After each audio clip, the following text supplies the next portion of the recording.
변호사님, 네. 오늘은 신축과 구축 아파트 중에서 원상복구 분쟁이 어디가 많이 생길까에 대해서 한번 얘기해 보려고 합니다. 원상복구라고 하면 뭔가 허름한 집에서 많이 생긴다고 생각하잖아요. 네. 그래서 사람들은 구축 아파트라고 생각하거든요. 낡았기 때문에 분쟁이 많을 거다. 근데 알고 보면 신축이 더 많이 생겨요. 그래서 왜 신축이 구축보다 원상복구 분쟁이 많은지를 지금부터 말씀드리겠습니다. 네.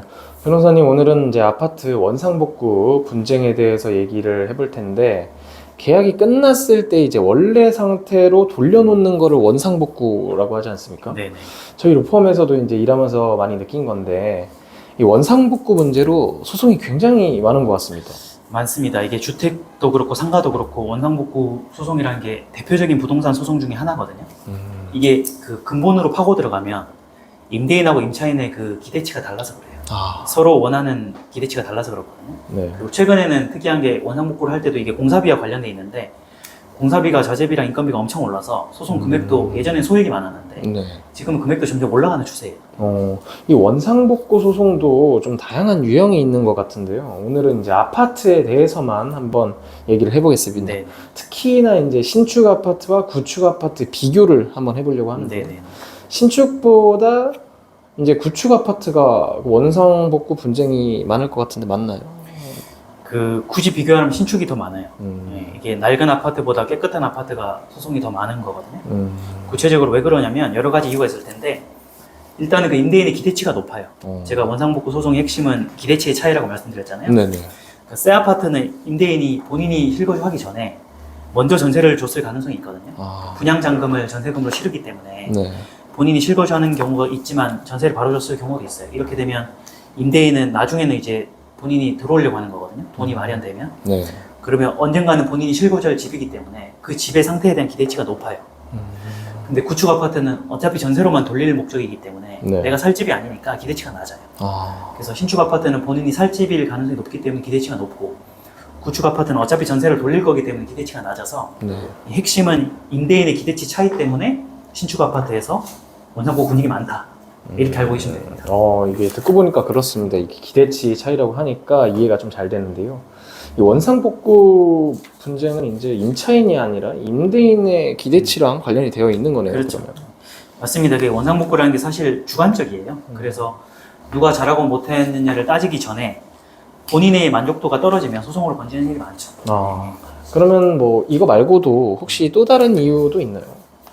첫 번째는 이제 기대치 차이라고 말씀드렸고요. 두 번째는 임대인이 그 처음에 새 집을 전세를 줄 때 의외로 점검을 잘 안 해요.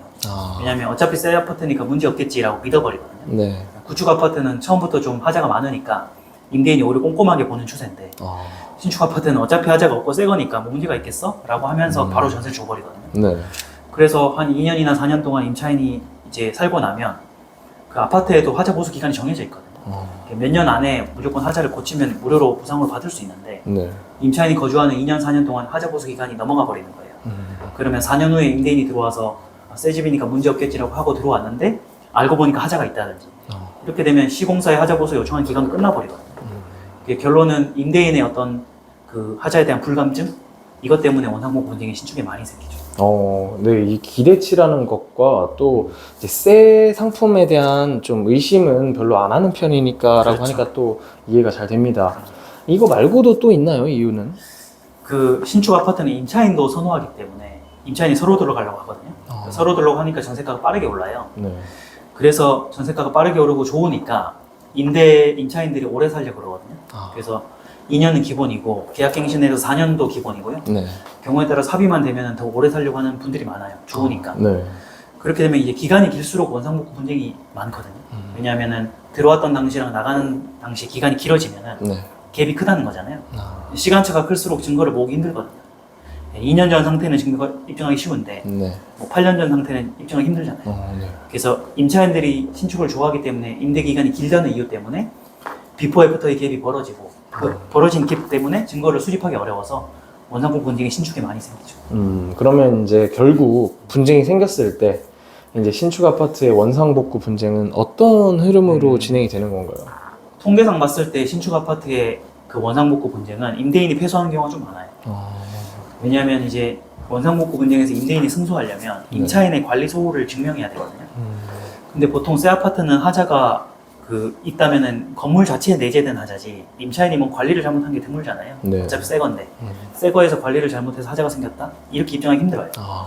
애초에 이제 시공사에서 건설할 때 문제가 있던 거죠. 그래서 신축 아파트의 하자는 대부분 원 물건 자체의 하자이기 때문에 임대인이 임차인의 관리 소홀을 입증하기 힘들다는 이유 때문에 임대인이 패소하는 경우가 많습니다. 그래서 신축 아파트 임대인이라면은 반드시 이게 깨끗하니까 문제 없겠지라고 생각하지 말고 처음에 전세를 줄 때 사진이나 동영상을 잘 찍어놔야 되고요.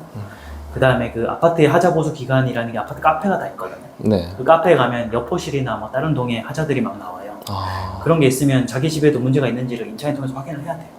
그래야만 2년, 4년 안에 시공사 하자 보수 기간 안에 이제 뭔가를 해결할 수 있거든요. 그렇게만 해결하면 문제 없는데 그거를 잘 안 해서 이제 원상복구 분쟁이 신축에서 많이 생기는 거죠.